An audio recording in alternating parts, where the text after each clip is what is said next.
Tournament of Power continues to reach its conclusion as the universes involved have now found themselves in a very dire situation, as both Universe 2 and Universe 6 are nearing the brink of extinction, as both universes are targeted by all remaining warriors on the field, including striking back against those who approached them. But the real question is which of the two, if any, was the unfortunate universe to face extinction. What is going on, Dragon Ball fans? Welcome to my Dragon Ball Super episode 118 review entitled Accelerated Tragedy Vanishing Universes, leading into next week's exciting episode of Dragon Ball Super episode 119, which promises to be a very exciting episode, especially primarily focusing on Universe 4 and seeing what Catella's fighters are up to in targeting Universe 7, as we finally do understand and are given answers as to which of the universes are now officially gone. And with that, we're going to be diving more in depth in my breakdown review following this video and more or less talking about the events that have occurred in tonight's episode. So come along with me, guys. Let's talk about this together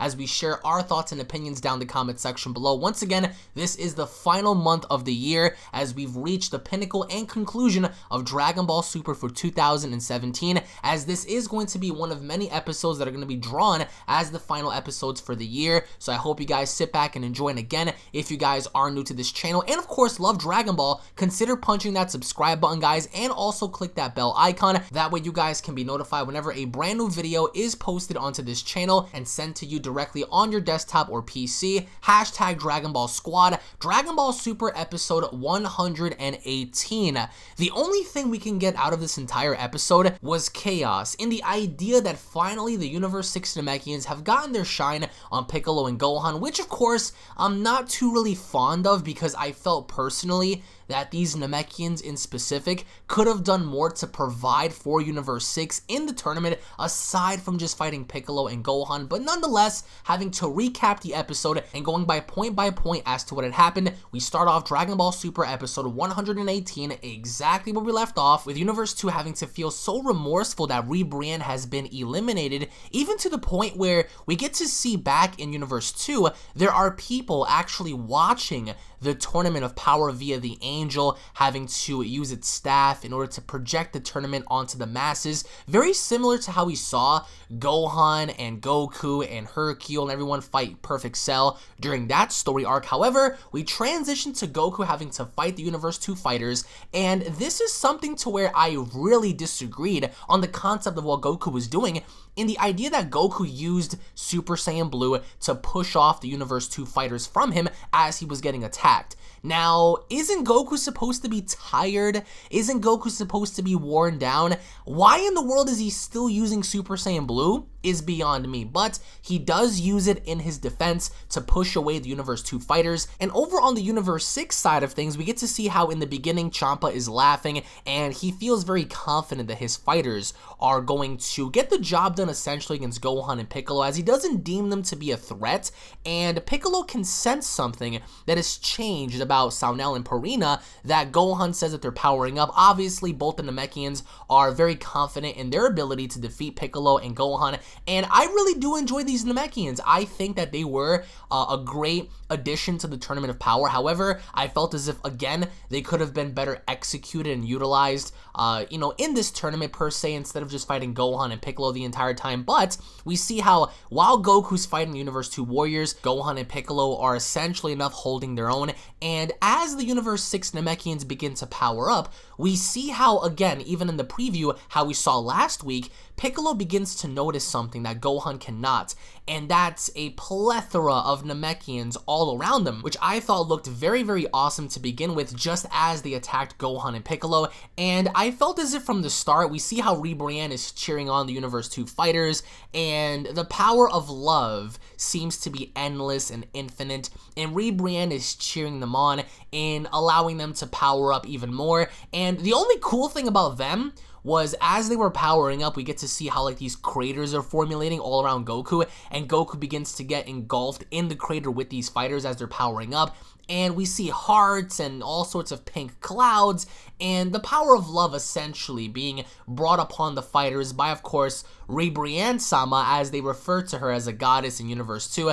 I mean, they seem to love Ribrianne so much, I'm just so happy that she's gone. But then just as I thought that the worst couldn't happen, we see how the influence of Ribrianne, of Rosie, of the other Universe 2 fighters begin to, you know, dispo upon the fighters seen fighting Goku, which, again, we see how one of the main fighters is rocking Ribrianne's outfit, Zarbuto is rocking Rosie's outfit. It was the most cringiest thing I think I've ever seen before, but the androids come to save Goku, of course, to fend off against the Universe 2 warriors, which at this given point, I'll be honest, Universe 2 as a whole should have been the first universe gone. They are complete fodder, in my opinion. Seeing these, you know, fighters, you know, wear the outfits of Ribrianne and Rosie and all these fighters, it was just really tacky. And 17 brags about how him and Android 18 were the ones to eliminate their, you know, most valuable asset, which was Ribrianne. And Goku throughout this entire thing, again, in my opinion, I felt as if he shouldn't have been even moving to begin with.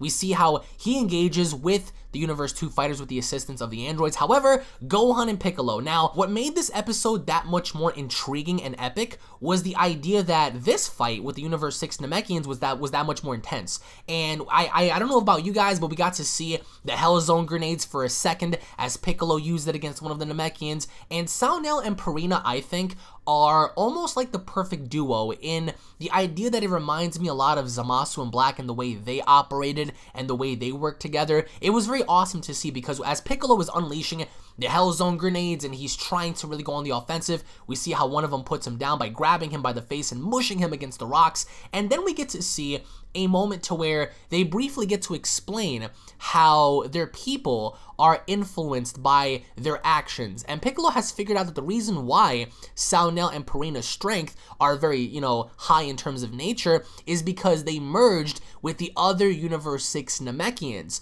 So with the influence of their people, all of the Namekians are now in the bodies of these two people, which I don't know about you guys. I don't know if you guys have seen the Dragon Ball Multiverse fan manga, but that's exactly where they got that concept from. So now the Namekians have been through everything in creating this new power by formulating and merging themselves with the Namekians, so that explains their raw power. That explains as to why they're so strong in comparison to Piccolo and Gohan, is the fact that they merged with their own people to have a better fighting chance in survival, which I loved how Piccolo was very concerned by this as this was happening. And then finally Gohan unleashes his ultimate power, which I truly did enjoy because Gohan had the opportunity finally to do something other than fighting the Universe 10 warriors and whatnot. And as this is all going down, we see how Android 17 and 18 are squaring off against the Universe 2 warriors, which again, it felt more like a tranny party. It was just really weird to see. I think personally for me, it should have been so easy to see 17 ring out all of these fighters, considering that he held his own against Blue Goku, you know, at the beginning of this arc. And we see how also the Daishinkan is noticing and paying attention more or less to Goku and everything that he is doing, you know, having flashbacks of the earlier aspect of the Tournament of Power. And I will say this, for the most part, Whis says that Beerus must be feeling confident over this fight because he doesn't seem to be concerned about, you know, Gohan and Piccolo's aspect of things, but Goku, that's more or less a different story because he has help from the androids. But even looking back while Piccolo was fighting the Namekians, he finally uses the special beam cannon, and one of the Namekians, I think it was Purina or Saunel, I keep mixing up their names, but he seems to tank the special beam cannon. He takes it right to the abdominal section, and then at that given point, he unleashes this massive blast that not only engulfs Gohan, but also Piccolo. And that shot alone, I don't know about you guys, reminded me of when Piccolo first sacrificed himself for Gohan, obviously keeping it traditional there. But, you know, in the aspect of that, I truly enjoyed how at least we got to see the Hell Zone grenades momentarily, the, you know, special beam cannon having to be utilized. However, in this aspect, even as Piccolo used the special beam cannon, it literally did nothing. So as the episode continues, we see how Gohan and Piccolo, they're on the ground. Piccolo's on the ground. However, as he's on the ground for the first time, we get to see Nail, and Kami, which I even right now I'm getting goosebumps just having to look at that, because it was so fantastic to see how Kami pointed up and we see how Gohan took the blast for Piccolo. I love that so much because early on the episode just seemed kind of bland to me, but it was Gohan protecting Piccolo this time that made everything seem that much more intense, more valuable, and more meaningful in the idea that Piccolo was always the one to defend Gohan, and now it is time for the students to defend the teacher. Now, Ultimate Gohan, as he fought against the Namekians, he did good.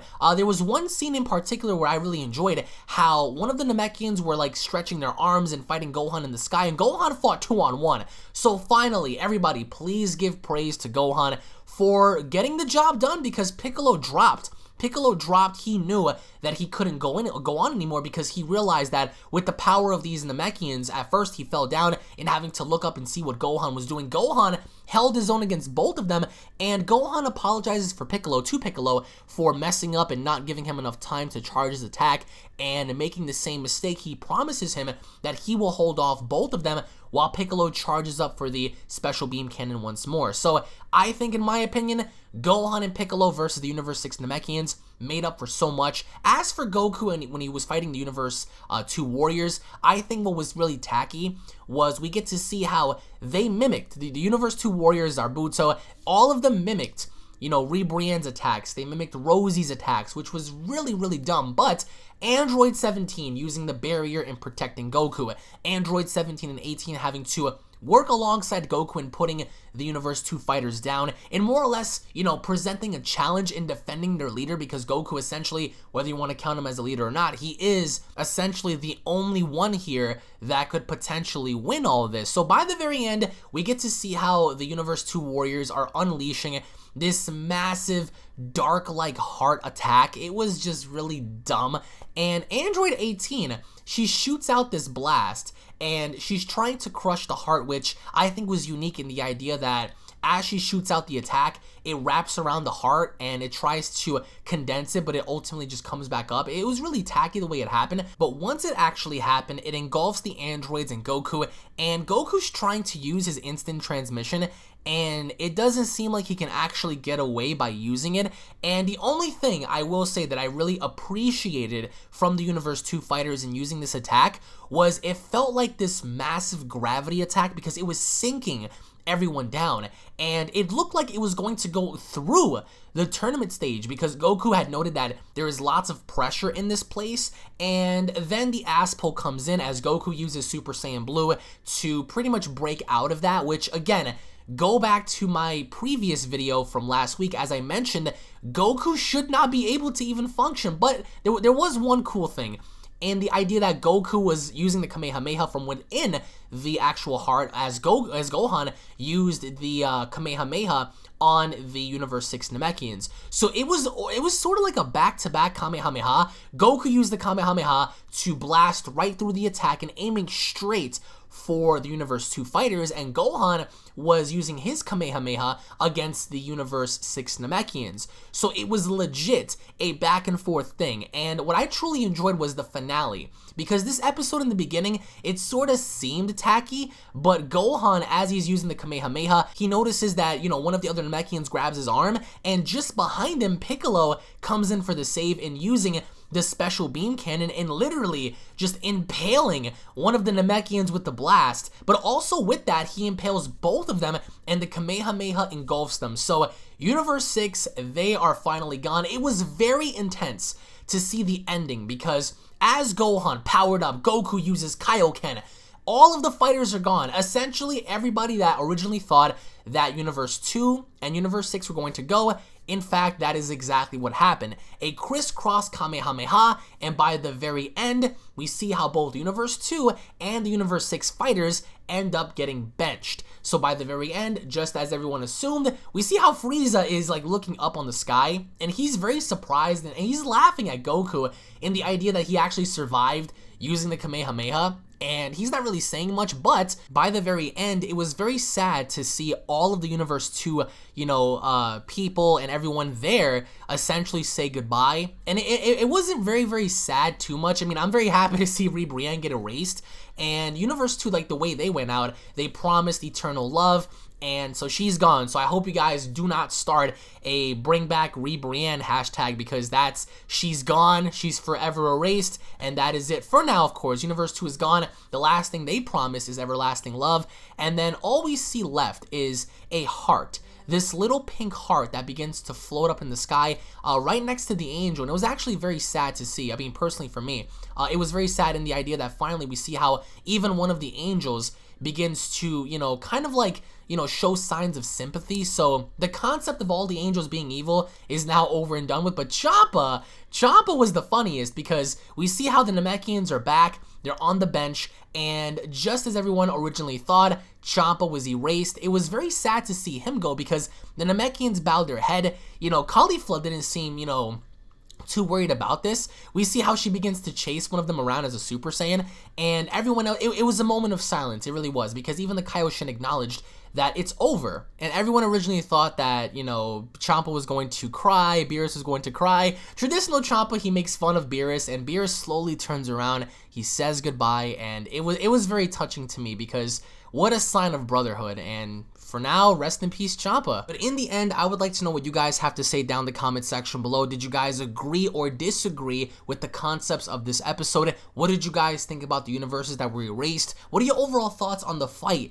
between Piccolo and Gohan in this episode? Although it was action-based in seeing what Goku did against, Zarbuto and the Universe 2 fighters, even though I firmly believe that Universe 2 should have been eliminated a very long time ago, I personally enjoyed the brief encounter between Goku and the Universe 2 fighters, although I personally feel as if he shouldn't even be standing to begin with. We did see a little bit from Goku, from Frieza, primarily from the Universe 6 Namekians, so I would like to know what you guys have to say down in the comment section below. Thank you all so very much for watching. If you guys did enjoy the video, punch that subscribe button, guys, leave a like down below. I would like to know your comments down below. Again, tune in for the breakdown review, as I am going to be ranting and pretty much giving you more of an in-depth analysis on the episode, and pretty much rewatching it once more. In case you guys don't know, Crunchyroll.com is going to have the subtitles, so make sure you guys go ahead and head over there in about a couple of minutes or so when they post it up, as we are going to be talking more or less about the dialogue and everything that have occurred in that episode in the breakdown review. So once again, guys, thank you all so much for watching. Happy holiday season. I hope you guys have a great day, a great weekend, a great night whenever you guys are watching this video, and I'll be seeing you all down in the comment section below. The road to 450,000 subscribers continues. Take it easy, guys. Peace.